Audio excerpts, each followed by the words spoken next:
जय भीम जय मूल निवासी। मैं शैला, MNT न्यूज़ नेटवर्क में आप सभी का स्वागत है।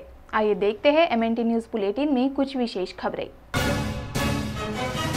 कांग्रेस ने भाजपा नेता BS येदियुरप्पा द्वारा भाजपा के बड़े नेताओं समेत कई लोगों को 1800 करोड़ रुपयों की रिश्वत देने का आरोप लगाया है। पार्टी का आरोप है कि येदियुरप्पा ने भाजपा की राष्ट्रीय समिति के नेताओं राजनाथ सिंह, अरुण जेटली, नितिन गडकरी तक को रिश्वत दी है। कांग्रेस ने इस मामले में जांच की मांग की है। कारवा की रिपोर्ट के मुताबिक डायरी में लिखा है कि 17 जनवरी 2009 को भाजपा नेताओं, जजों और वकीलों को भुगतान किया गया है। वहीं 18 जनवरी 2009 को भाजपा की राष्ट्रीय समिति को पैसे दिए गए हैं। बता दें कि येदियुरप्पा मई 2008 से जुलाई 2011 तक कर्नाटक के मुख्यमंत्री थे। डायरी के हर एक पन्ने पर येदियुरप्पा के हस्ताक्षर हैं। दिल्ली हाईकोर्ट ने पूर्व दिल्ली पुलिस कमिश्नर नीरज कुमार के खिलाफ FIR दर्ज करने का आदेश दिया है। मुख्य न्यायाधीश राजेंद्र मेनन की अध्यक्षता वाली पीठ ने कुमार के खिलाफ 2 FIR दर्ज करने का आदेश दिया है। कुमार के अलावा CBI के पूर्व इंस्पेक्टर विनोद पांडे के खिलाफ केस दर्ज करने का आदेश दिया गया है। कोर्ट ने कथित रूप से दस्तावेजों के साथ छेड़छाड़ करने और ब्यूरो में संयुक्त निदेशक के पद पर कार्यरत रहने के दौरान एक व्यक्ति को परेशान और प्रताड़ित करने में उनकी भूमिका पाई है। अदालत ने दिल्ली पुलिस के स्पेशल सेल को एक ACP स्तर के अधिकारी द्वारा दोनों मामलों को दर्ज करने और 2 महीने के भीतर जांच पूरी करने का निर्देश दिया है। नीरज कुमार और विनोद पांडे ने दिल्ली हाईकोर्ट के जस्टिस RC जैन द्वारा जून 2006 में पारित 2 आदेशों को चुनौती दी थी। कोर्ट ने कुमार के अलावा CBI के पूर्व इंस्पेक्टर विनोद पांडे के खिलाफ केस दर्ज करने का आदेश दिया है। आरोप है कि इन्होंने CBI के एक मामले में दस्तावेजों के साथ छेड़छाड़ की और दबाव डालकर एक अकाउंटेंट से हस्ताक्षर कराया।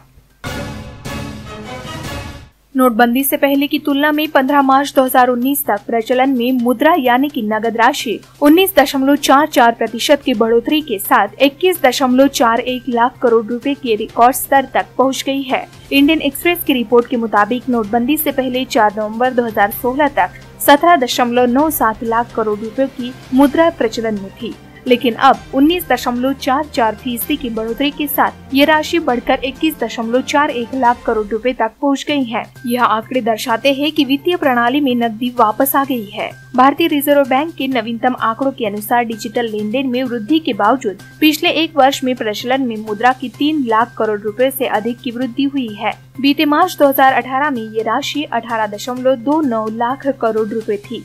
बता दें कि सरकार ने नोटबंदी के पीछे नगद राशि को कम करने, जाली नोटों और काले धन खत्म करने का कारण बताया था। हालांकि RBI के आंकड़े बताते हैं कि मौजूदा समय में नगद राशि नोटबंदी के पहले की स्थिति से भी ज्यादा है।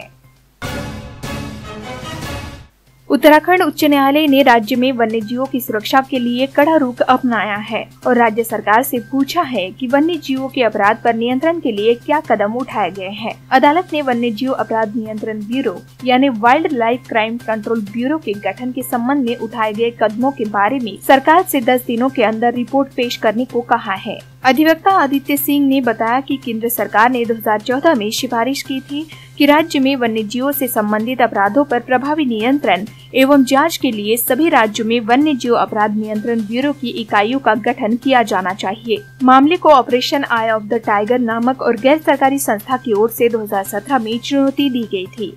संस्था के मुख्य कार्यकारी राजीव मेहता की ओर से याचिका तब दायर की गई जब प्रदेश के विशेष कार्य बल की ओर से मार्च 2016 में 5 बाघों की खालें और कथित रूप से लगभग 130 किलोग्राम बाघों की हड्डियां तस्करों से बरामद की गई। याचिकाकर्ता की ओर से कोर्ट को यह भी बताया गया कि भारतीय वन्यजीव संस्थान ने जब इन खालों की जाँच की तो संस्थान की ओर से बरामद खालों को कार्बेट टाइगर रिजर्व के बाघों की बताई गयी।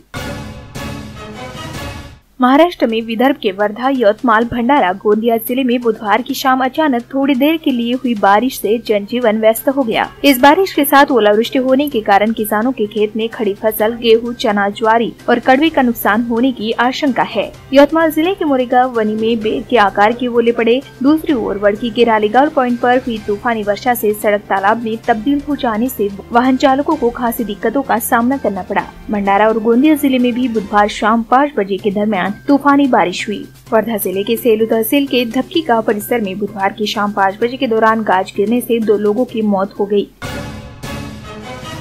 MNT न्यूज़ बुलेटिन में आज के लिए इतना ही। मूल निवासी बहुजनों से जुड़ी अन्य खबरों के लिए हमारे YouTube channel MNT news network को लाइक, शेयर और सब्सक्राइब जरूर करें। जय भीम जय मूल निवासी।